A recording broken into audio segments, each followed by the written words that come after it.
Johann Philipp Reis, Alexander Graham Bell, the telephone.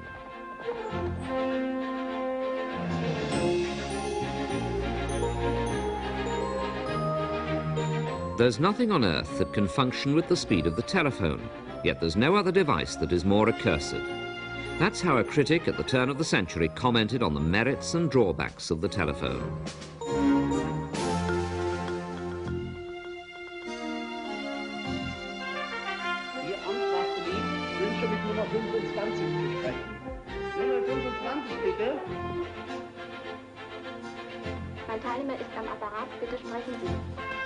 Irrespective of whether it's praised or damned, few inventions have had such an effect on human relations as the telephone, which appeared on the scene less than 150 years ago.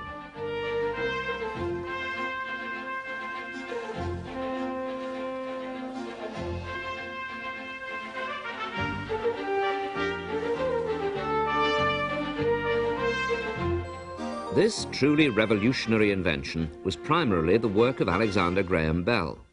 Born in Scotland, at the age of 23, Bell went to live in Boston to teach speech to the deaf.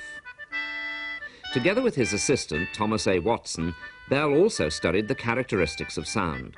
The two men wanted to use electric current for transmitting speech.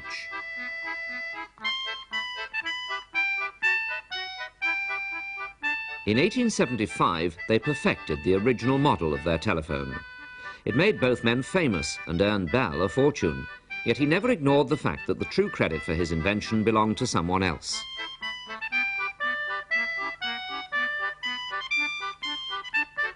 Johann Philipp Reis devised his telephone 15 years before Bell, but no one really took him seriously. Reis, a teacher and physicist from Friedrichsdorf near Frankfurt in Germany, was obsessed with the notion of simulating the function of the human ear with electric current. His artificial ear was carved from oak and had a hammer and anvil made of metal. This listening apparatus was connected up to a battery. When Reis spoke into it, it moved. This vibrating contact mechanism caused the strength of the electric current to vary. With this device, Reis was able to reproduce sounds at any distance he wanted. He'd invented the first electric telephone. Die Sonne ist von Kupfer. In 1861, Reis presented a further development of his invention at the Physics Society in Frankfurt. To demonstrate it, he played the violin. With this device too, the strength of current was varied by a contact mechanism sensitive to sound. Unfortunately, the worthy physicists in Frankfurt weren't impressed. They regarded an apparatus that produced horribly distorted sounds as nothing more than a toy. Without backing, Reis couldn't manufacture his invention in large numbers, so the age of the telephone wasn't ushered in until several years later by Alexander Bell in Boston. Bell knew of Reis's studies, so he was aware of the theory that human speech could be transmitted by means of electricity and a mechanism which varied the strength of current according to the vibrations produced by the sound waves of the voice. But Bell was unable to turn the concept into reality. None of the projects he and Watson worked on proved successful, not even their harmonic telegraph, a device with which they tried to transmit several different signals along one line simultaneously. On this June evening, Bell and Watson had no idea that their harmonic telegraph was by now almost a telephone. Good evening, Watson. Have you got it? Good evening. I got the new pair, receiver and transmitter.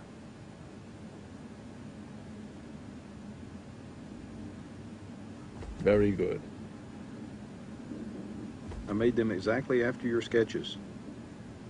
See the bar and the new wire for the coil? Hmm.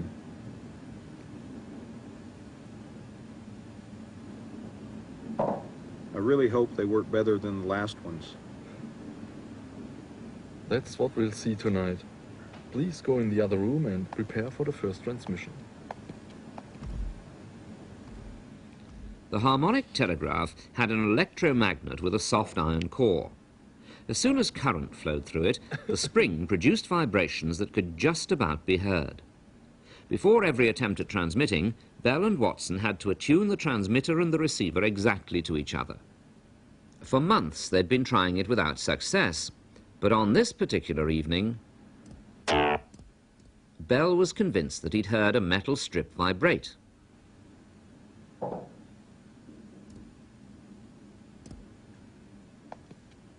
What happened? I don't know. Nothing special. I started the transmission and got a problem. I tried to turn one of the screws, and there was one of the screws that I could not turn. So I tried a little harder, and it slipped over the bar. That's what happened. That was exactly the sound I heard. You're kidding. Really? I heard precisely the noise you made with a screwdriver.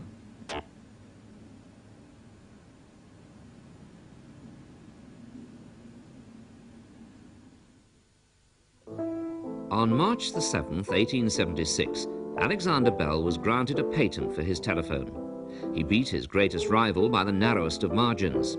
Elisha Gray, an inventor from Chicago, had arrived at the patent's office on the same day as Bell, but just 2 hours later.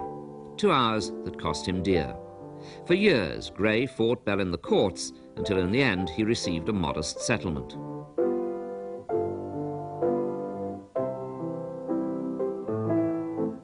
Bell had launched an out-and-out advertising campaign at lightning speed.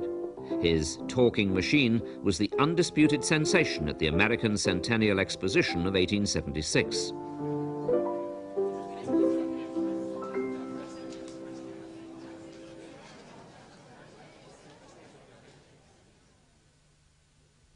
Only 1 year later, the former speech instructor from Boston founded the Bell Telephone Company. Its concept was that telephones shouldn't be sold to customers, but merely rented out to them. This soon proved to be a brilliant idea, because for many years it gave Bell almost unlimited control of the American telephone system.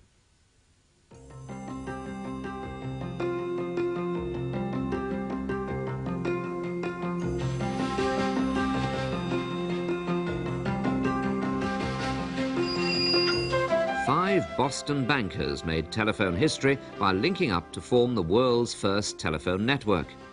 The exchange was located at the Holmes Burglar Alarm Company.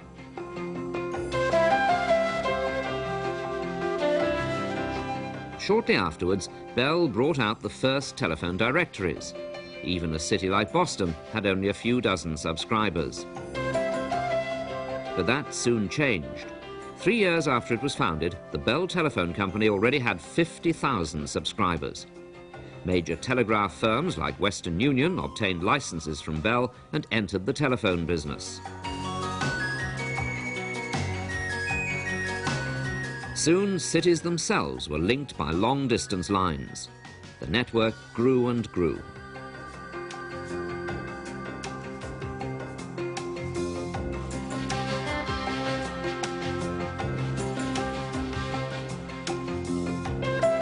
The first coast-to-coast telephone link in the United States was completed in 1914. The first transcontinental call was made by Alexander Bell himself.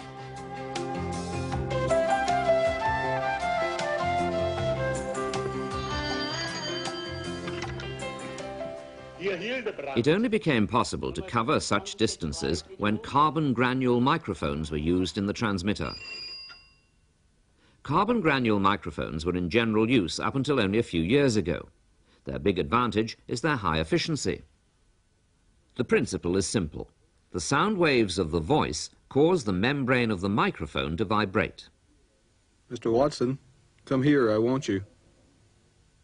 As a result, an electrode on the underside of the membrane is pushed against a chamber filled with carbon granules. The pressure varies according to the vibrations. The electrical resistance fluctuates in the same rhythm. The current is modulated at different intensities and transmitted to the receiver. For a long time, earpieces were based on the principle of electromagnetism. The incoming current flows through the coils wound around a permanent magnet. The strength of the magnet fluctuates according to the strength of the electric current. This fluctuation causes a metal membrane to vibrate.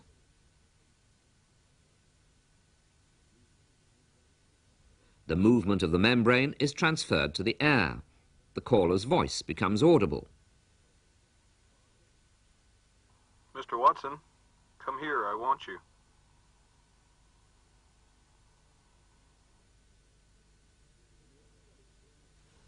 In the early days of this century, employees in telephone exchanges literally had their hands full. At first, this strenuous work was done mainly by boys. It wasn't until a few years later that telephone companies and post offices turned to the fairer sex, hoping no doubt that a female voice would be more likely to pacify callers irate at having to wait ages to be connected. We don't know whether this was the case or not. At any rate, many telephone companies soon switched to automatic exchanges. This meant the introduction of telephones with dials, a new experience for subscribers.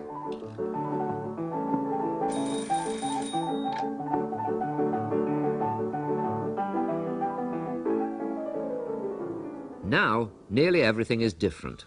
These days, even machines can communicate with one another via telephone lines. Telefax machines scan printed matter or pictures and convert the information into computer data. At the receiver end, the data are converted back into their original form. Today, too, transatlantic phone calls are nothing out of the ordinary.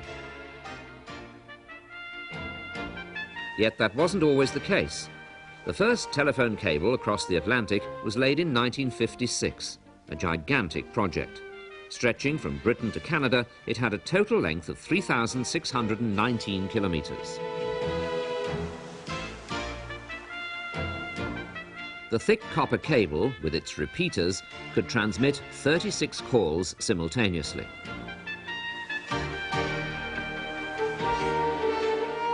Before the cable was lowered into the water, intercontinental voice communication had depended on radio links.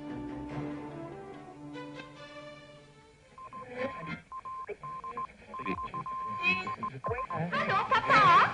Nein, Frau Nerser, hier ist Karl Hollmann. Wer? The first radio link was established in 1920. At that time, worldwide communication was virtually one long wait, because the radio link could only handle one call at a time. But personal conversations over the airwaves could be really exciting. Ja, Etwas lauter bitte. ja, ja, ja! Today, too, radio signals link up large areas of the world. However, the communications satellites in orbit above the Earth can transmit thousands of calls simultaneously. The demand for worldwide communication knows virtually no bounds. In fact, space in the sky for satellites is getting rather scarce. However, there's plenty of room on Earth, where glass fibres are on the advance, light-wave conductors of tremendous capacity. This cable can transmit up to 30,000 telephone calls at once. And that's not all. For the first time ever, glass fibre cables can transmit speech, printed matter, computer data, and even moving pictures via the same connection. Glass fibres, satellites, radio telephones. Today, the telephone is an integral part of everyday life. For some, it's essential for business. For others, it's a vital element of private life. But for a few, it's also a burden. Telephone links today carry a confusion of tongues worldwide round the clock. Only once has the huge American telephone network fallen completely silent. That was for an entire minute on August the 6th, 1922, in memory of Alexander Graham Bell, who'd passed away 2 days earlier at the age of 75.